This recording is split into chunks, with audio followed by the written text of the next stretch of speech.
Bueno, entonces, como dijimos, estamos en Levíticos 23. Y dice, habla Levíticos 23, versículos 24 y 25. Del 22, del 23 dice, y habló Jehová a Moisés diciendo, habla a los hijos de Israel y diles, en el mes séptimo, estamos en el mes séptimo, en el primero del mes tendréis día de reposo, una conmemoración al son de trompetas y una santa convocación. Ningún trabajo de siervos haréis y ofreceréis ofrenda encendida a Jehová. Este es Levíticos 23 y el versículos 23 al 25. Bueno, como ustedes pudieron observar el domingo por la tarde, que fue luna nueva, recibimos el primer día de este mes. Ese sonar de trompetas es un llamado. Dice que la trompeta suena, sirve para varias cosas. Es para llamado a guerra. Es para llamar cuando un rey va a ser presentado, las trompetas suenan. Algo bien importante, también la trompeta sonaba para un llamamiento, cuando quería que todo el pueblo, para convocar al pueblo a reunión, la trompeta sonaba. Entonces, es bien importante esto. ¿Por qué? Porque nosotros miramos que hay otras razones. Nosotros podemos ver en la palabra que cuando suene la última trompeta, ¿qué va a pasar? Estamos hablando de la resurrección de los muertos, estamos hablando de la venida del Mesías. Juntamente con la venida del Mesías tendremos la resurrección de los muertos.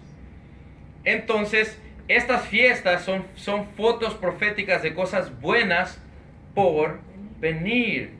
Pero algo bien importante que también trae la fiesta de trompetas es que ese es un llamado al pueblo para venir a hacer arrepentimiento.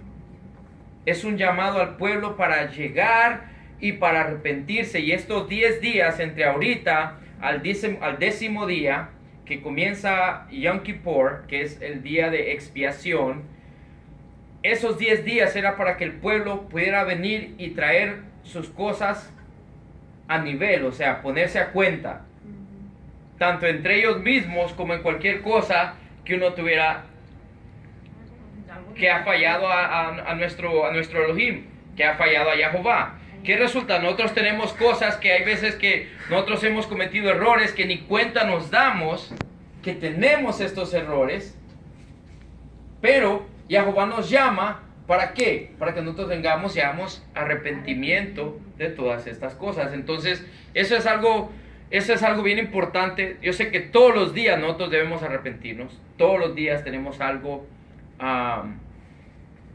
de qué arrepentirnos, algo en que hemos fallado. Pero es importante entender que Jehová también tiene tiempos en cual Él establece estas cosas. Y solo era un recordatorio para que entendiéramos de qué se trató la fiesta de trompetas, para los que tal vez no entendieron, porque como todo el servicio fue en inglés, que pudiéramos entender, de eso se trata todo eso, de recibir, y son 30 sonidos de trompeta, y el último sonido se deja largo, porque esa es una señal. Ese último sonido es la señal de que cuando venga y suene la última trompeta, esa trompeta va a sonar de esa misma manera. Va a ser un sonido que va a levantar a todo mundo, a toda persona que hay, bueno, más bien a todos aquellos que hayan muerto en el Mesías. Porque la segunda resurrección viene hasta el final, ¿verdad? Solo traía eso a mente para que nosotros pudiéramos tener una base y un entendimiento en cuanto a esto. Ahora vamos a ir a Juan capítulo 6 y vamos a conectar esto con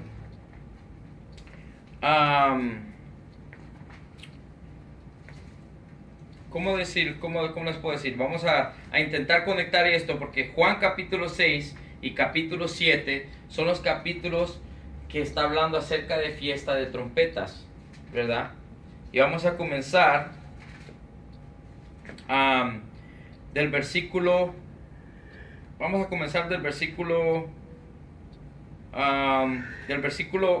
8.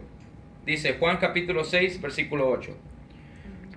uno de sus discípulos, Andrés, hermano de Simón Pedro, le dijo: aquí está un muchacho que tiene 5 panes de cebada, 2 pececillos, más dice, ¿qué es esto para tantos?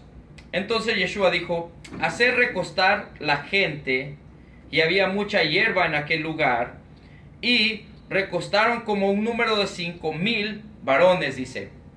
Esto literalmente, cuando dice aquí varones, aquí estaba contando lo que es literalmente solo hombres. O sea que eso no incluía mujeres y niños. Así es de que podemos ver de que era un número bastante grandecito, ¿verdad? Dice, y tomó Yeshua aquellos panes, y habiendo dado gracias, los repartió entre los discípulos, y los discípulos entre los que estaban recostados, asimismo de los 2 peces, cuanto querían. Esta enseñanza la vamos a agarrar algo bien importante acerca de esto, y vamos a entender cuál es nuestro llamado con esto. Vamos a primero notar, punto 1, ¿cuántos panes eran? 5. ¿Verdad? Tenemos 5 panes, 2 peces,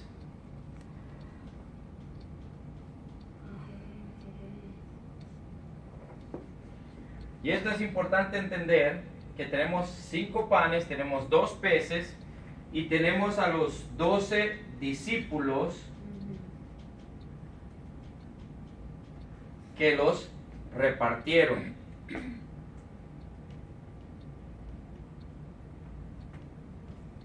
¿Verdad? Vamos a ver qué más tiene. Vamos a comenzar, dice, dijo, versículo 10, entonces Yeshua dijo, hacer recostar la gente, y había mucha hierba en aquel lugar, y se recostaron como un número de 5,000, y tomó Yeshua aquellos panes, y habiendo dado gracia, los repartió entre los discípulos, y los discípulos entre los que estaban recostados, asimismo de los peces, cuanto querían. Dice, y cuando se hubieran saciado, dijo a sus discípulos, recoged los pedazos que sobraron, para que no se pierda nada. Recogieron pues y llenaron 12 cestas de pedazos. ¿Cuántas cestas llenaron? 12 cestas, ¿verdad? O 12 panas. Tal vez una persona que escucha la palabra cestas de panas, ¿verdad? 12 panas que sobraron. Entonces dice, llenaron 12 cestas de pedazos de los 5 panes de cebada. Dice, sobraron los que habían, recogieron pues y llenaron 12 cestas de pedazos de los 5 panes de cebada. Dice, sobraron a los que habían comido. Aquellos hombres entonces, viendo la señal que Yeshua había hecho, dijeron, este verdaderamente es el profeta que había de venir al mundo. Esto es importante que nosotros miremos. Aquí está llamado como, este es el profeta. ¿Por qué es importante esto? ¿En qué manera está siendo connotado él? ¿Está siendo connotado como un profeta o como el profeta? ¿Qué diferencia habría entre si dijera y todo el mundo decía él era un profeta, o que ellos digan él era el profeta? Hay una gran diferencia, ya vamos a entrar a un significado. ¿Por qué? Pero yo quiero que nosotros entendamos cómo funciona esto, y vamos a llegar a un conocimiento bien importante acerca de esto.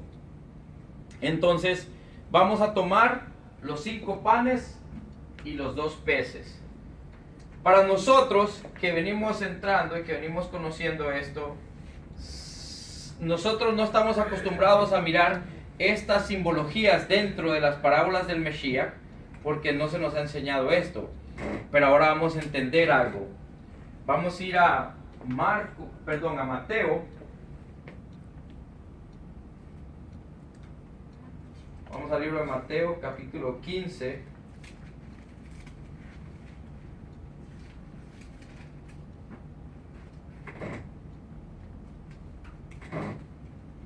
Versículo 24.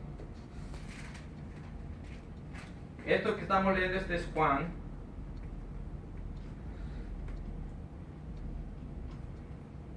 Juan 6, del 8 al 10 o al 12, más o menos. Y ahora estamos hablando aquí en Mateo 15, 24. Y esto vamos a ver que cómo todo esto conecta. Dice, respondiendo él dijo, no soy enviado sino a las ovejas perdidas de la casa de Israel.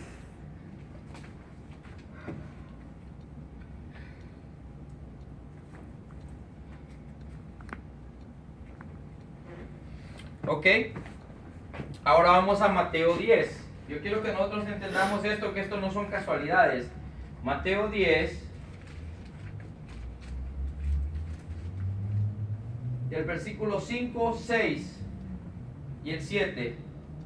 5 al 7. Ok, este es Mateo 10, versículos 5, 6 y 7. Entonces, dice, a estos 12 envió Yeshua y les dio instrucciones diciéndoles, dice, por camino de gentiles no vayáis, en ciudades samaritanos no entréis, dice, sino id antes a las ovejas perdidas de la casa de Israel. Yendo, dice, predicad diciendo, el reino de los cielos se ha acercado. ¿Y cómo iban a demostrar ellos que el reino de los cielos se había acercado? Sanando enfermos, limpiando leprosos, resucitad muertos, echad fuera demonios, de gracia recibisteis, dad de gracias. Dice, no os proveáis de oro, ni de plata, ni de cobre en vuestros cintos. Todo esto es importante y ahorita vamos a llegar. ¿Qué tiene que ver todo esto, una cosa con la otra? ¿Qué acabamos de leer ahorita en Mateo 10 y en Mateo 15, 24? Dice, por casa de gentiles no vayáis, por camino de gentiles no vayáis, y a casa de samaritanos no entréis, sino antes id primero a las ovejas perdidas de la casa de Israel. ¿Quiénes son estas ovejas perdidas de la casa de Israel? Las 10 tribus que están esparcidas. Exactamente. 10 tribus que están esparcidas o que están la palabra es, no quiero hallar la palabra correcta, ya les voy a decir la palabra dispersión. Tribus dispersas. Dispersas, es la palabra. Ok. ¿Cuántas tribus son en total? 12. 12 tribus. Las 12 de Israel. 12 tribus. Ok. Tenemos a Judá y a Efraín. Amén. Ok. Judá son las 2 tribus del norte. Perdón. Judá son las 2 tribus del sur. Y Benjamín son las 10 tribus del norte. Así es. Si tal vez me equivoco en esto, es viceversa, pero no cambia mucho. O sea, si uno es del norte o del sur, la diferencia está que el reino fue dividido en 2, Así. ¿verdad? Ahora vamos a ir a Juan, capítulo 10.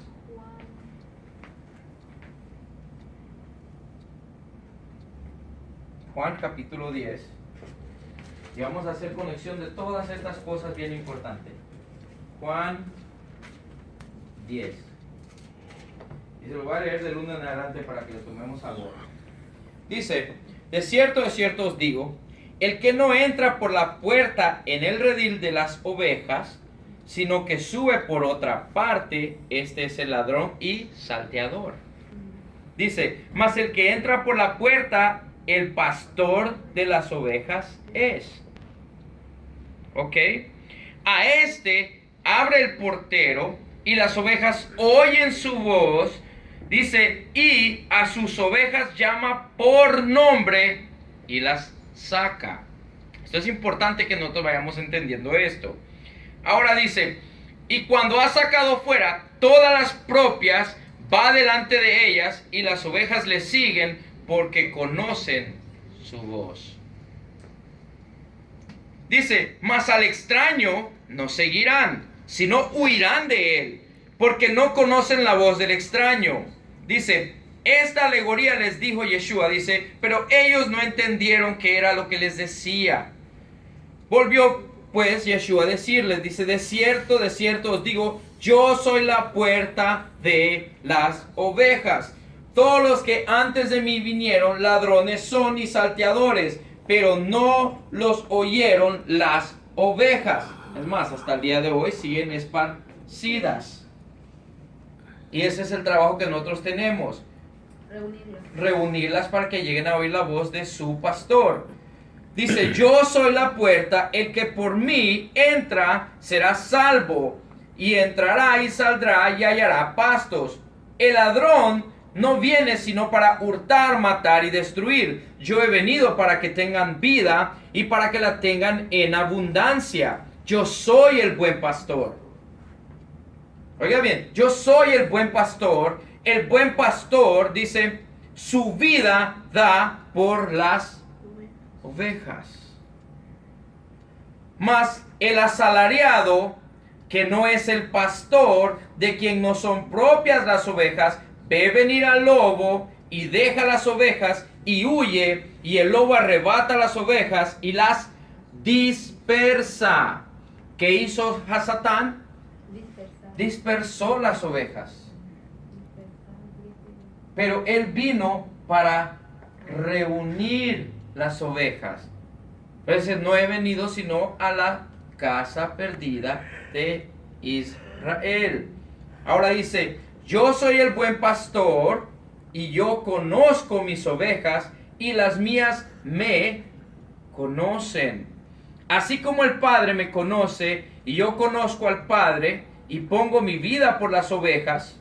Oiga bien.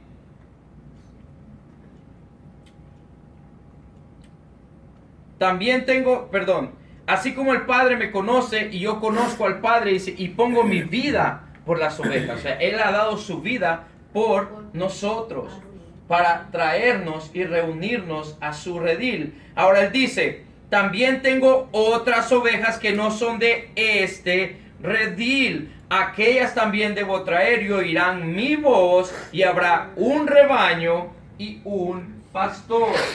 ¿Qué es lo que tenemos aquí?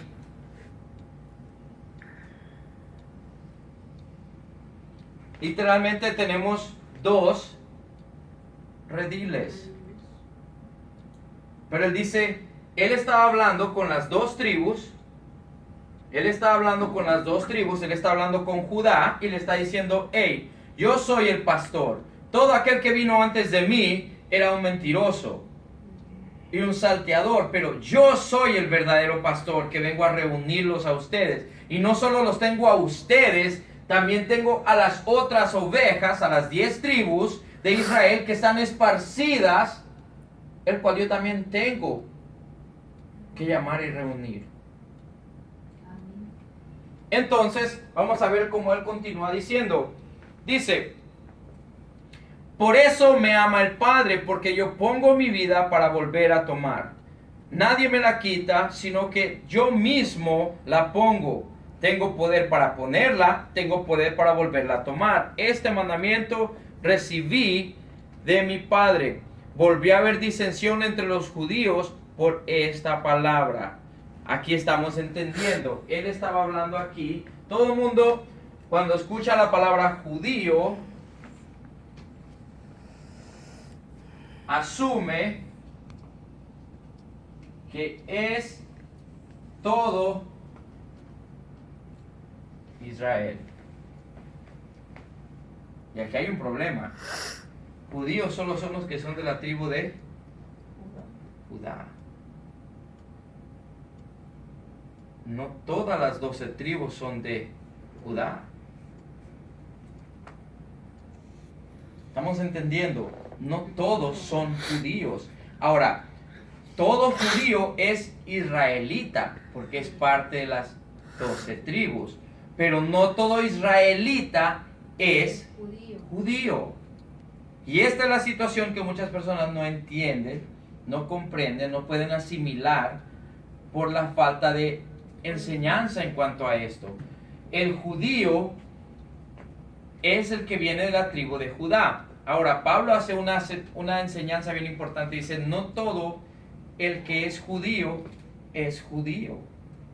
sino aquel que nace de nuevo. Y más, no solo se convierte en judío, se convierte realmente en un hebreo, en un israelita. ¿Puedo borrar esto? No.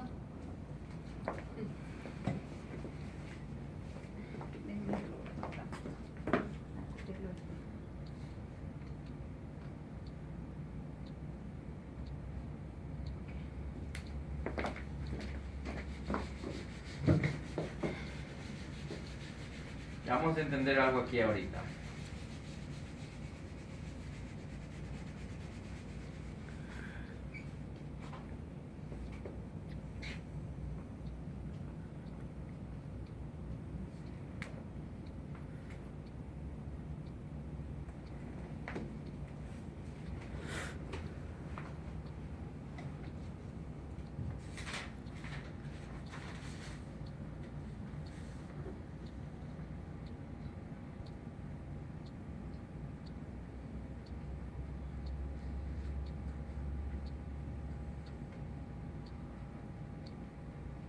Yo creo que nosotros entendamos. Hebreo significa, es ibrí, significa el que cruza o que se aparta. ¿Quién fue el primer hebreo?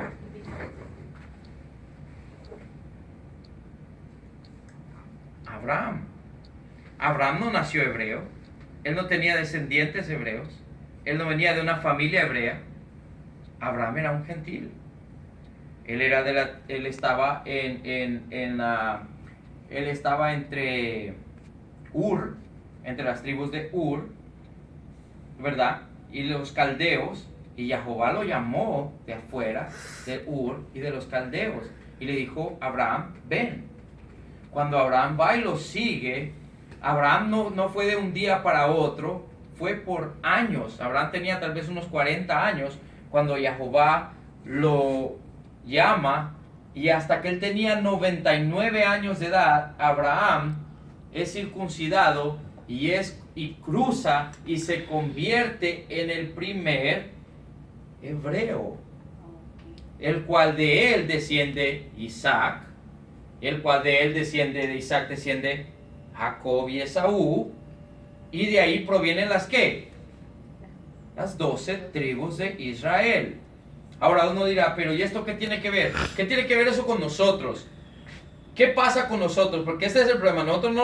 Para nosotros es difícil que nosotros nos identifiquemos con las 12 tribus, porque en nuestra mente se nos ha dicho que ustedes son gentiles, ustedes no tienen nada que ver con lo que son las tribus de Israel. Pero eso es una mentira de Satanás. Abraham no nació hebreo. Él se convirtió en un hebreo. Entonces Pablo dice: no todo aquel que nace de Abraham es de Abraham, sino aquel que recibe al Mesías y se convierte al Mesías, este es hijo de Abraham. Y si es hijo de Abraham, ¿qué es? Es hebreo. Al igual que Abraham, es hebreo. Por lo tanto, se convierte en un israelita.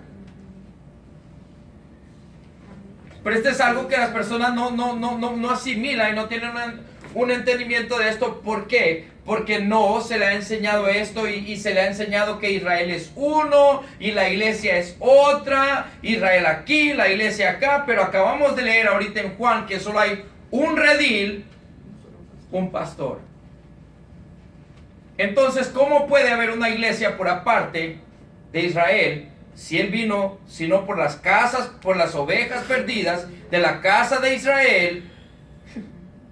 Quiero que entendamos esto. Si él viene por las ovejas perdidas de la casa de Israel, pero supuestamente la iglesia ahora es una entidad diferente, hay un problema. Porque él no dijo que habían 2 rediles, un pastor. Él dice que hay un pastor, un solo redil. Es más, vamos a leerlo nuevamente, porque a veces nosotros leemos versículos, pero tal vez no los no los asimilamos. Dice Juan 10:16, también tengo otras ovejas, dice, que no son de este redil. Aquellas también debo traer y oirán mi voz. Y habrá, ¿qué? ¿Cuánto que dice ahí? Un rebaño y un ¿qué? Y un pastor. ¿Cuántos rebaños? Un rebaño. ¿Y cuántos pastores? Uno. Un solo rebaño, un solo pastor. ¿Quién es ese pastor? Yo. Jamás. El único pastor es Yeshua HaMashiach. Él es mi pastor. Él es nuestro pastor. Si somos sus ovejas, oímos su voz. Y solo a su voz vamos a ser atentos a oír. Ahora vamos a entrar a entender cuál es su voz y cuál es nuestro propósito. Porque nosotros entramos en este llamamiento de Mateo, donde él dice, vayan, nuevamente vamos a tomar Mateo 10, vamos a entender esto, y vamos a comprender, dice, a estos dos envió Yeshua y les dio instrucciones diciendo, por camino de gentiles no vayáis, y en ciudad de samaritanos no entréis, sino id antes a las, ¿qué dijo? Ovejas. Por lo tanto, si son ovejas, son parte de un ¿qué? De un rebaño. Pero estas son las ovejas que estaban perdidas. Por lo tanto, ir a las ovejas perdidas de la casa de Israel. Y esto lo vamos a ver una y otra vez. Este es el tema de Yeshua, una y otra vez. Mateo 15. ¿Qué situación sucede aquí en Mateo 15:24? Encontramos la mujer Sefonía que viene a pedirle un milagro, pero Yeshua le responde, dice, pero versículo 23, pero Yeshua no le respondió palabra. Entonces acercándose a sus discípulos, le rogaron diciendo, despide, pues da voces tras nosotros.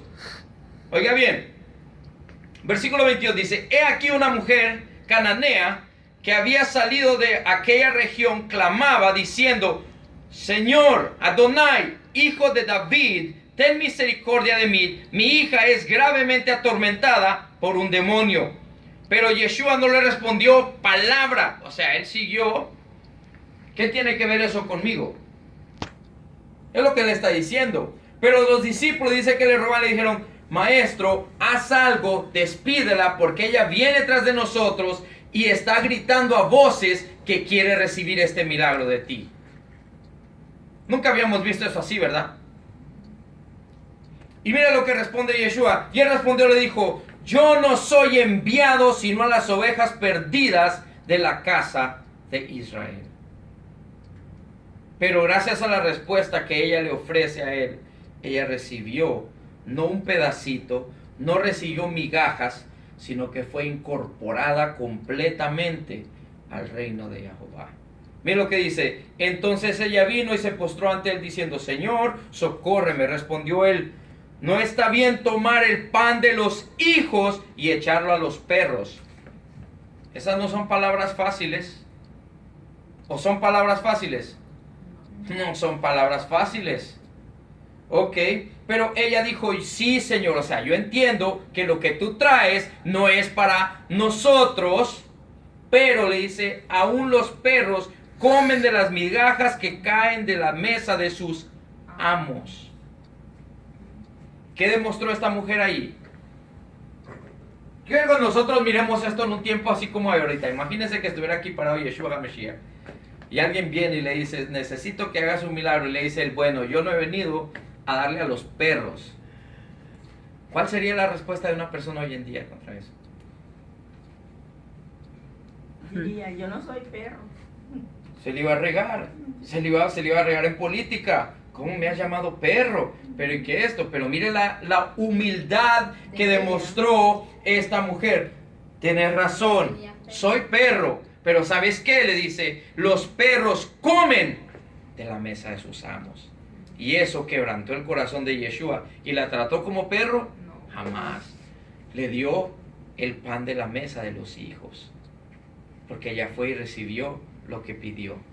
Entonces yo quiero que nosotros entendamos esto. Dice que llegó Yeshua y todo esto tiene que ver con estos panes, todo esto tiene que ver con los 12 discípulos. Yo creo que nosotros miremos cuando nosotros leemos la palabra, ¿cuántos discípulos rejuntó él? 12. ¿Por qué recogió 12?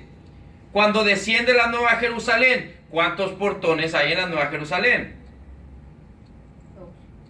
¿Cuántos? 12. No, dígalo con fe, hermana. Son 12. La palabra sí lo establece. Son 12 portones.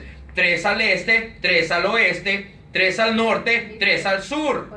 Dice, y cada portón tiene una perla, que es el portón de esa entrada. Dice, y cada entrada tiene el nombre de cada uno de los discípulos, pero en cada portón tiene también el nombre de cada una de las 12 tribus. Entonces yo le voy a hacer una pregunta. Si en esa puerta solo va a entrar los que están numerados, que si, en otras palabras, si esta es la puerta de la tribu de Judá, pero yo no me asimilo con ninguna de las 12 tribus, aquí hay un problema. Yo no voy a poder entrar en ese portón. Pero como a nosotros se nos ha enseñado que nosotros somos diferentes a Israel, que nosotros no somos Israel, que nosotros tenemos que orar más bien por Israel, porque nosotros al parecer somos mejor que ellos, somos una nueva raza. Pero él dice que de los 2 hombres vino a ser uno. Yo no entiendo esto, no entiendo a veces cómo es que llega una ideología de esta magnitud a nuestras mentes cuando dice que de los 2, Pablo establece y dice que de la enemistad que había entre los 2 hombres, literalmente esos 2 hombres son Judá y Efraín. La enemistad que hay entre los 2 hombres vino a ser uno nuevamente porque ya era uno, entonces lo vino a restablecer. Entonces, si de los 2 hombres vino a ser uno, ¿cómo es que nosotros no somos parte de ese uno? ¿Somos parte nosotros, sí o no? ¿Bajo qué?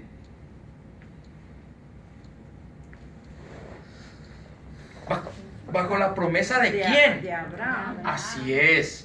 Dice, porque no son semilla de Abraham todos los que nacen de Abraham, sino los que caminan de acuerdo a la fe que Abraham tuvo. Todo aquel que camina con la fe de Abraham se convierte en un descendiente de Abraham, por lo tanto se convierte en parte de cualquiera de las 12 tribus. Ezequiel es un libro que muchas personas no toman para leer porque lo miran complicado, pero Ezequiel explica que cuando